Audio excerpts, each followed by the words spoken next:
Good afternoon students. हम लोग पृथ्वी की आंतरिक संरचना का अध्ययन कर रहे हैं, interior structure of the earth, जिनमें इनडायरेक्ट सोर्सेस, अप्रत्यक्ष प्रमाण के अंतर्गत जो नेक्स्ट सोर्सेस हैं, प्रेशर, दबाव, जिस तरह से तापमान एवं घनत्व अर्थ क्रस्ट से आंतरिक भाग की ओर बढ़ने पर बढ़ता जाता है, उसी प्रकार से दबाव, प्रेशर भी क्रस्ट से इंटीरियर पार्ट्स की ओर बढ़ने पर बढ़ता जाता है। कुछ वैज्ञानिकों का मत है कि पृथ्वी का आंतरिक भाग ऊपरी दबाव के कारण ही दबकर भारी हो गया।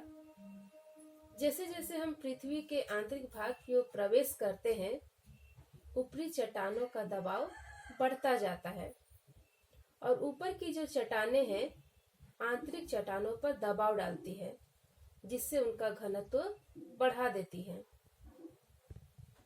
अनुमान यह भी लगाया जाता है कि भूगर्भ की चट्टानों पर सर्वाधिक दबाव पड़ता होगा। जो पृथ्वी का सबसे इंटीरियर पार्ट है, उनमें चट्टानों पर सर्वाधिक दबाव पड़ता होगा और इस कारण वहां पर अत्यधिक घनत्व भी मिलता है, डेंसिटी भी मैक्सिमम मिलता है। किंतु आधुनिक प्रयोग द्वारा यह प्रमाणित की जा चुकी है कि प्रत्येक चट्टान की एक सीमा होती है और उस सीमा के बाद चट्टानों का घनत्व नहीं बढ़ाया जा सकता है, चाहे कितना भी दबाव क्यों न लगा दिया जाए।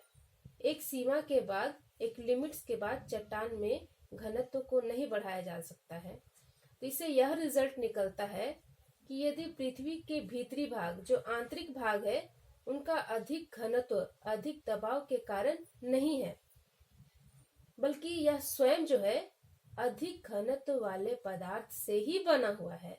और पृथ्वी का जो सबसे इंटीरियर पार्ट है, जिसे क्रोर के नाम से जाना जाता है, क्रोड के नाम से जानते हैं या निफे भी कहते हैं, वह लोहा और निकेल जैसे भारी पदार्थों से बने हुए हैं और इन्हीं भारी धातुओं के कारण ही इनका डेंसिटी अधिक हो जाता है।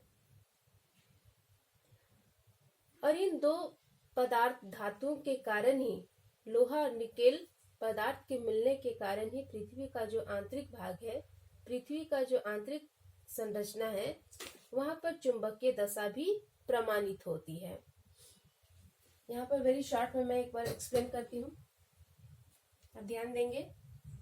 पृथ्वी का जो सबसे अपर लेयर है, जिसे क्रस्ट या सियोल के नाम से जानते हैं, इनमें दो प्रमुख खनिज जो है या धातु जो है, सिलिकॉन और एल्युमिनियम, इन दो धातुओं से यह बना हुआ है और यह काफी हल्का है। जैसे जैसे हम लोग इसके नेक्स्ट लेयर की ओर बढ़ेंगे, जिन्हें सीमा या मेंटल के नाम से जाना जाता है, इनमें दो प्रमुख तत्व जो है, सिलिकॉन और मैग्नीशियम, सिलिकॉन मैग्नीशियम दो धातुओं की प्रधानता मिलती है।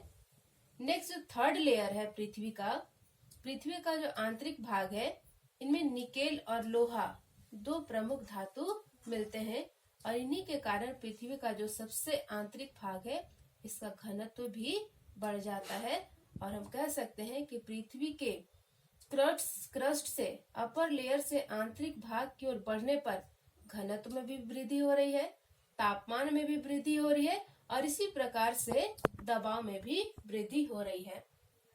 एग्जाम में मुख्य रूप से इससे क्वेश्चन पूछे जाते हैं कि जो फर्स्ट लेयर है, पृथ्वी का जो फर्स्ट लेयर है क्रस्ट, इनमें कौन प्रमुख तत्वों की प्रधानता पाई जाती है।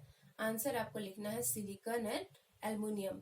नेक्स्ट जो सेकेंड लेयर है मेंटल या सीमा, इनमें प्रमुख तत्व कौन से पाए जाते हैं। आंसर आपको टिक करना है सिलिकॉन एंड मैग्नीशियम।